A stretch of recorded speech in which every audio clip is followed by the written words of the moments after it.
Verification हो गया आपका? उनका इंचार्ज कौन है? सबके तो थाने में एड्रेस है। नहीं, एड्रेस नहीं।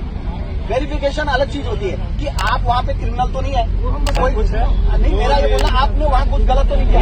देखो, अभी आप कुछ अलग बोल रहे हैं। मस्जिद को दिया, मदरसे को दिया है भाई। एक बोलूंगा मस्जिद और मदरसा दोनों होते हैं, अलग है दोनों। हाँ दोनों है। देखो बोर्ड लगा हुआ है मस्जिद और मदरसा। नहीं, हमें तो हिंदी में लिखोगे तो पढ़े हुए तब क्या है। अब आप हिंदी में लिखोगे तो पढ़े में लिखवा ऐसे हम लिखा हुआ है तालीमात उर्दू अरबी दीनियात किराया वाला देना। मस्जिद, हाँ मस्जिद और मदरसा दोनों लिखा हुआ है। मस्जिद और मदरसा दोनों लिखा हुआ है। अब हिंदी में लिखते तो आज तक रायवाला वाले जाग जाते ना, इनको पता चलता कि मस्जिद खुल गई भाई। ये रायवाला वाले तो पढ़ ही नहीं पाए। सुनना मैं साहब को, हमें तो कागज बता दो कि ये कागज है, लीगल है, आप करो नमाज, हमें आपके से मतलब नहीं है, आप करो। लेकिन ये दिल्ली वाले कोई जो यहाँ से बाहर से जो भाग के चोरी बलात्कारी कर जो भाग के आएंगे यहाँ पे ठेली लगाएंगे, उसके लिए फिर ये जगह बनेगी क्या?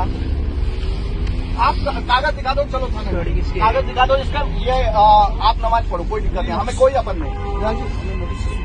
हाँ, आप जवाब दो, कागज दे दो। हमने नोटिस नहीं तो हमारे लिए भी जबरन है कि आज जो हमारे गौ माता है उसके जो बछड़े का सर मिला है वो आपके आसपास ही मिला, हम कैसे ना बोले।